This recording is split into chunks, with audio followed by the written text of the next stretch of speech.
எனக்கு அன்பானவர்களே, சிறுபான்மை மக்கள் நல கட்சியின் சார்பாக அனைவருக்கும் வணக்கம். தமிழகத்திலே இருக்கிற மாநில அரசு, திராவிட மாடல் அரசு கிறிஸ்தவர்களுக்கு விரோதமான நடவடிக்கையிலே இருக்கிறது. அது கிறிஸ்தவர்களுக்கு ஒரு நாளும் நன்மை செய்கிறதில்லை என்று பலமுறை நாங்கள் சொல்லியும் கூட அநேகருக்கு அது புரியவில்லை, விளங்கவில்லை. பலர் புரியாமல் இருக்கிறார்கள். அதே போலதான் தமிழக கிறிஸ்தவர்களுக்கு பாதுகாப்பாக ஒரு மனிதன் இருக்கிறார் என்றால் அவர் செந்தமிழ் சீமான் தான் என்று சொல்லியும் அநேகருக்கு புரியாமல், ஏன் இப்படி இவர் சொல்லுகிறார், ஏன் இவர் இப்படி பேசுகிறார் என்றெல்லாம் அநேகர் பேசிக்கொண்டே இருப்பார்கள். அநேகர் என்னிடத்திலே கேட்பார்கள், நீங்கள் ஏன் சீமானுக்கு பின்னால் இருக்கிறீர்கள்? திராவிட கட்சிகள் எல்லாம் கிறிஸ்தவர்களை ஏமாற்றிக் கொண்டிருக்கிறது, கிறிஸ்தவர்கள் விரோதமாக செயல்படுகிறது என்று நான் பல பதிவுகளை நான் போட்டுக்கொண்டே தான் இருக்கிறேன்.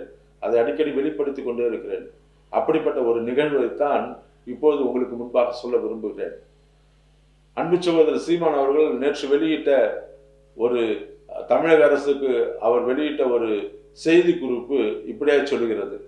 தமிழ்நாட்டிலே, அதுவும் குறிப்பாக சென்னை மாநிலத்திலே உள்ள 3 கல்லறை தோட்டங்களை கிறிஸ்தவர்கள் பயன்படுத்த முடியாதபடிக்கு இந்த மாநில திராவிட மாடல் அரசு பூட்டி வைத்திருக்கிறது. அதை கிறிஸ்தவர்களிடத்திலே திருப்பி தர வேண்டும், கிறிஸ்தவர்கள் தங்கள் மரித்தவர்கள் உடல்களை அங்கு புதைப்பதற்கு வழிவகுத்து தர வேண்டும் என்று சொல்லி 3 இடங்களிலே, மயிலாப்பூரில் இருக்கிற கல்லறை தோட்டம், மந்தவெளியிலே இருக்கிற கல்லறை தோட்டம், புனித மேரி சாலையில் இருக்கிற கல்லறை தோட்டம், இந்த 3 கல்லறை தோட்டங்களையும் கிறிஸ்துவ திருச்சபை இடத்திலே ஒப்படைக்க வேண்டும். அவர்கள் அதை பராமரித்து பத்திரப்படுத்தி அவர் தங்களுடைய மரித்தவர்களை புதைப்பதற்கு ஏற்றவாறு அவர்களுக்கு அதை கொடுத்து விட வேண்டும் என்று தமிழக அரசுக்கு சீமான் அவர்கள் ஒரு பதிவை வெளியிட்டிருக்கிறார், ஒரு வேண்டுகோளை வைத்திருக்கிறார். யாருக்காக யார் பேசுகிறார்?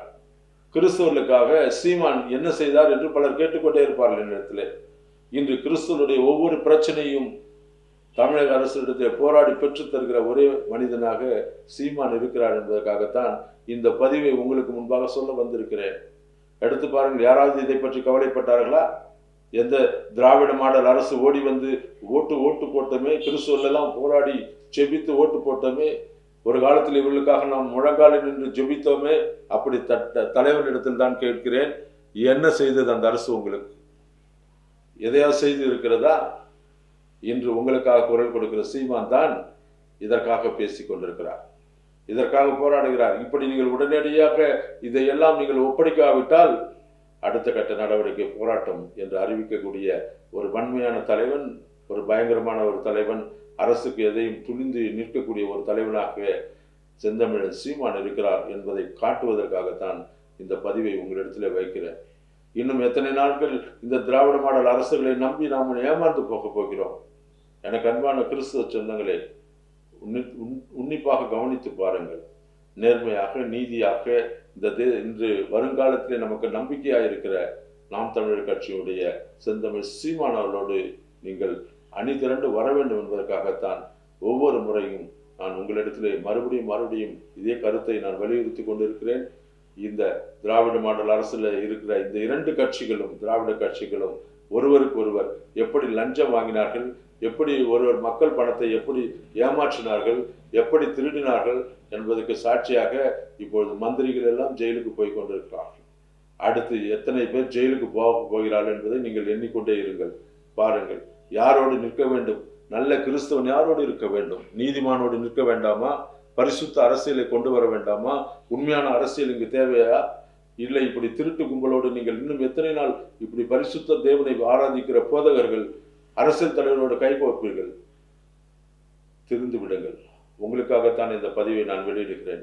கிறிஸ்தவன் என்பவன் நீதிக்காகவும், நேர்மைக்காகவும், உண்மைக்காகவும் களத்திலே நின்று போராடுகிறவன்.